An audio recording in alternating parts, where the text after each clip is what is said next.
ایک مرتبہ جناب مسلم کوفے کی گلیوں میں وقت لے رہا، تھوڑا سا وقت گزارا ہے، کوفے کی گلیوں میں دھکے کھاتے ہوئے ایک گھر کی دہلیز پہ بیٹھے ایک مومنہ نام توبہ کا باہر آئے سوال کیا، اے عبد خدا اپنے گھر کیوں نہیں جاتے ہو؟ بڑا پورا شوق اور ہے اپنے گھر کا نہیں۔ جناب مسلم نے نظر جھکا کے کہا، اے کنیز خدا گھر ہو جاتا ہے اس کا گھر ہو، جو بے گھر ہو وہ گھر نہیں جا سکتا۔ اس مومنہ نے کہا، لباس تو بہت اچھا معلوم ہوتا ہے اور آپ کا چہرہ بھی بہت خوبصورت بھی ہے اور آپ خاندانی معلوم ہوتے ہیں، آپ کا گھر نہیں؟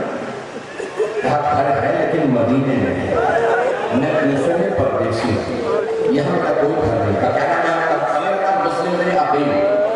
کہا کون سے عقیل کے بیٹے ہیں؟ کہا میں عقیل ابن ابی طالب کا بیٹا ہوں۔ کہا علی میرے طالب سے آپ کا کیا رشتہ ہے؟ کہا وہ میرے چچا بھی تھے اور میں ان کا داماد بھی ہوں۔ وہ مومنہ تھی مولا کی ماننے والی، کہا کہ میرا گھر حاضر ہے بنا لے لیجیے۔ کہا کہ نہیں، میں نے چاہتا میری وجہ سے آپ کی کوئی پریشانی آ جائے۔ کہا نہیں، گھر تشریف لے آئے۔ بڑی خاتون تھی، کہا کہ میں کھانا ہے تو کھانا لا کر شرط ہے، آپ کی اونٹ لب خشک ہیں، معلوم ہوتا ہے کہ آپ بہت تھک گئے ہیں۔ کہا کھانا نہیں چاہیے، ہو سکے کچھ پانی دے دیجیے۔ پانی پینا بھی چاہتا ہوں، وضو کر کے تہجد کی نماز پڑھنا چاہتا ہوں، رات بہت ہو گئی۔ تہجد کی نماز کے لیے وضو کیا، جناب مسلم جیسے ہی تہجد پڑھنے کے بعد اثر رکھ کے بیٹھے، اچانک آنکھ میں دیکھا مولا علی علیہ السلام تشریف لایا ہے، بیٹا مسلم میں لینے کے لیے آیا ہے۔ جناب مسلم سمجھ گئے کہ آخری بات ہے، اٹھے آپ کی عادت شروع کر دی۔ اتنے میں اس مومنہ کا بیٹا آیا، حارث یا نعمت کو گھر پہنچا منافق کا، کہا بیٹا اتنی دیر سے کہاں سے آیا ہے؟ کہا اماں میں مسلم نے عقیل کی تلاش کر رہا تھا، عبید اللہ نے زیاد میں انعام رکھا، کہا بیٹا توبہ کر وہ علی کے داماد ہیں، وہ بہت برگزیدہ ہے، بھئی وقت نہیں رہا صاحب کا، کہنے مجھے انعام چاہیے۔ ایک مرتبہ اسے محسوس ہوا گھر میں کوئی موجود ہے، اس نے جا کے دیکھا کہ مسلم موجود ہے، فوراً گیا عبید اللہ نے زیاد میں مخبری کی۔ فجر کے بعد دروازے پہ پوری فوج آ گئی، 300 افراد 400 افراد کا پورا لشکر آیا جناب مسلم کو گرفتار کرنے۔ آوازیں سننا تھی، گھوڑوں کی جناب مسلم نے تلوار کھینچی، دروازہ کھولا، بوڑھی خاتون نے کہا باہر مت جائیے پوری فوج ہے۔ کہا آپ نے احسان کیا تھا گھر میں پناہ دی، میں کبھی نہیں چاہوں گا میری وجہ سے آپ کے گھر پہ حملہ۔ اس نے جنگ شروع کی، 300 افراد کو تحقیق کر دیا، کچھ ہی دیر میں سب کو مار دیا۔ اس آدمی نے دوبارہ عبید اللہ نے زیاد خط لکھا، دوبارہ فوج بھیج، اس نے 400 افراد پھر بھیجے۔ جب تیسری دفعہ یا چوتھی دفعہ فوج میں مارا تو عبید اللہ نے زیاد نے کہا ایک آدمی کو گرفتار کرنے کے لیے تم بار بار فوج میں مارتے ہو، تمہیں شرم نہیں آتی؟ اس نے کہا یہ عام آدمی نہیں ہے، یہ علی کا بھتیجا ہے، علی کا شاگرد ہے، اس نے جنگ کرنا علی سے سیکھی ہے، تلوار چلانا علی سے سیکھی ہے۔ ایک مرتبہ جب نئی فوج آئی تو انہوں نے کہا یہ سارے فرار سے گرفتار نہیں کر سکتے، اگر کوئی قریب چلا جائے تو یہ گردان میں ہاتھ ڈال کے دیوار پہ پھینک دیتا ہے، دھوکہ دے کے گرفتار کریں گے۔ انہوں نے زمین میں جگہ جگہ گڑھے کھودے، بس میں نے تمام کر دیا۔ گڑھے کھودنے کے بعد انہوں نے ایک مرتبہ جناب مسلم سے کہا مسلم ہم آپ کو امان دیتے ہیں۔ کہا کہ قسم کھاؤ تو میں امان کو مانوں گا۔ ادھر سے بھی حملہ کیا، گلیاں تنگ تھی کوفے کی، جناب مسلم کبھی ادھر جاتے جس بھائیوں کے پیچھے مارنے، کبھی ادھر، گڑھا کھودا ہوا تھا، نکڑا گڑھے میں گرے۔ انہوں نے کہا کہ امان دیتے ہیں تلوار دے دیجیے۔ جیسے جناب مسلم نے تلوار دی، انہوں نے گلے میں رسیاں زنجیریں ڈالنا شروع کر دی۔ جناب مسلم نے بس ایک جملہ کہا اول الغدر، یہ پہلا دھوکہ ہے، تم نے خدا کی قسم کھا کے بڑا دھوکہ دے دیا۔ گرفتار کر کے کہا کہ آؤ عبید اللہ بن زیاد کو سلام کرو۔ جیسے ایک آئے جناب مسلم آپ مسلم میں عقیل نہیں ہے؟ کہا یہ کیا حالت بنا رکھی ہے، لب کٹے ہوئے ہیں، پورے بدن پہ خاک ہے، کہا مجھے گرفتار کیا دھوکہ دے کے۔ تو کہا کچھ خدمت کر سکتا ہوں تو بتائیے، اگر ہو سکے تو تھوڑا پانی پلا دوں، میں صبح سے پیاسا ہوں، کل سے کچھ نہیں کھایا، بہت شدید پیاس ہے، رات میں کچھ پانی پلا تھا، سارا دن جنگ کرتا رہا۔ ایک آدمی نے ایک پیالے میں پانی لا کے دیا، جناب مسلم لبوں کے قریب لیتے گئے، جیسے ہی لبوں کے قریب لائے لب کٹے ہوئے تھے، تلوار کے باروں سے خون بہنے لگا، پورا پیالہ خون سے بھر گیا، کہ یہ خون آلود ہو گیا ہے، مجھے نیا پانی لا دو۔ دوبارہ پانی لے کے گئے قریب، دوبارہ پانی خون سے بھر گیا۔ جب تیسری مرتبہ پانی آیا تو جناب مسلم نے کہا لگتا خدا یہی چاہتا ہے میں اس کی بارگاہ میں پیاسا جاؤں. یہ 9 ذی الحجہ ہے، وہاں جناب سید الشہداء کو رکھنے لگے. میں نے سارے مسائل تمام کر دیے، بہت تفصیل سے جناب مسلم کے مسائل پڑھتا ہوں، وقت نہیں ہے. جناب سید الشہداء کو خبر ہو گئی، تڑپنے لگے امام ہیں. جناب عباس نے مولا کے چہرے کو دیکھا، کہا مولا کیا بات ہے؟ کیا عباس کوفے میں مسلم تنہا ہے. ایک مرتبہ دارالامانہ کی چھت پہ لے گئے جناب مسلم کو، ان کے ہاتھوں کو پشتے باندھا.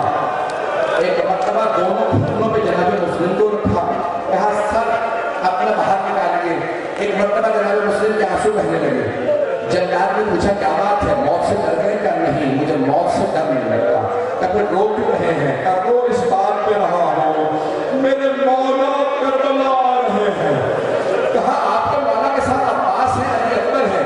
کہا مجھے ان کی وجہ سے پریشانی نہیں، پریشانی اس بات پہ میرے مولا بہنوں کے ساتھ آ رہے ہیں. علی و بطول کی بیٹیاں میرے مولا کے ساتھ. بس میں میرا آپ سے آغاز ضرور سب ہوئیے گا، میں تمہیں سن لیجیے گا. میں نے مسائل جیسے میں تفصیل سے پڑھنا چاہ رہا تھا، پڑھ نہیں سکا.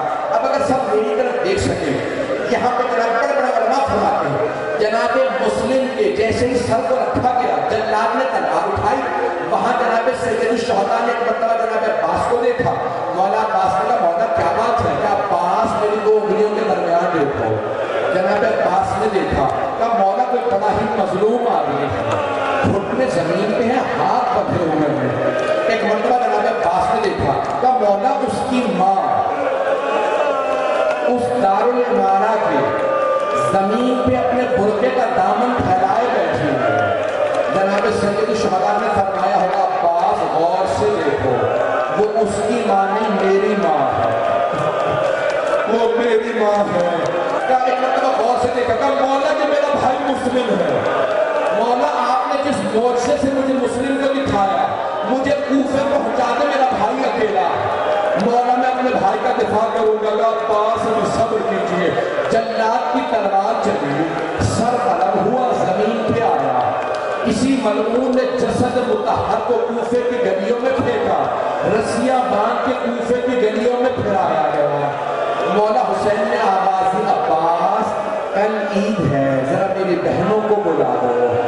خیمے نصب کیے گئے. آخری جملے مل کر دیکھیے گا، سارے مجمع کی توجہ میری طرف ہو. آخری جملے پیش کر رہا ہوں، میرا وعدہ ہے ہر آنکھ میں آنسو آئے گا. عباس ذرا میری بہنوں کو بلا دو. مولا عباس نے خیمے نصب کیے. کہا جناب زینب سے بیوی آپ کو مولا نے بلایا ہے. جناب زینب آئیں گا، بھیا کیا بات ہے؟ کہا زینب ذرا رقیہ کو بلا دو. مولا حسین کی چھوٹی بہن کا نام رقیہ ہے، وہ جناب مسلم کی بیوہ ہے. ان کی ایک بیٹی تھی، نام عاتقہ تھا. 4 بیٹے تھے. ایک مرتبہ جناب رقیہ نے کہا عاتقہ ماموں نے بلایا ہے، میرے ساتھ چلو. جناب عاتقہ کی انگلی پکڑی جناب رقیہ نے. امام حسین کی بارگاہ میں آئی. جیسے ہی امام حسین کی بارگاہ میں آئے، مولا حسین مسند سے کھڑے ہو گئے. بہن کو آتا دیکھا، مولا کے آنسو بہ رہے تھے. آگے بڑھے، سر پہ ہاتھ رکھا جناب عاتقہ کے. شفقت کا ہاتھ رکھنا تھا. جناب عاتقہ ہاشمی بچی تھی، بہت ذہین تھی. ایک مرتبہ جملہ تھا جناب عاتقہ نے، مامو جان میرے بابا خیریت سے ہیں؟ مامو جان آپ نے میرے سر پہ ایسے ہاتھ رکھا ہے جیسے یتیموں کے سر پہ ہاتھ رکھا جاتا ہے. مولا سید الشہداء نے فرمایا بیٹی عاتقہ اپنے آپ کو یتیم نہ سمجھنا، بیٹی ابھی مامو زندہ ہے، میں آپ کو کبھی یتیمی کا احساس نہیں ہونے دوں گا. مولانا عباسی زینب ذرا میری صندوقچی لا دیجیے. جناب زینب صندوقچی لائی. راوی کہتا ہے مولا حسین نے اپنے ہاتھوں سے صندوقچی سے 2 بالیاں نکالی. اپنے ہاتھوں سے جناب عاتقہ کے کانوں میں نئی بالیاں پہنا، ہاتھوں سے بالیاں پہنا. بالیاں پہنائے گا بیٹی کل عید ہے، ابھی ماموں زندہ ہے. مولا نے بہت رو رو کے پیار کیا اپنی بھانجی کو. ایک پلیت میں کھڑی 4 برس کی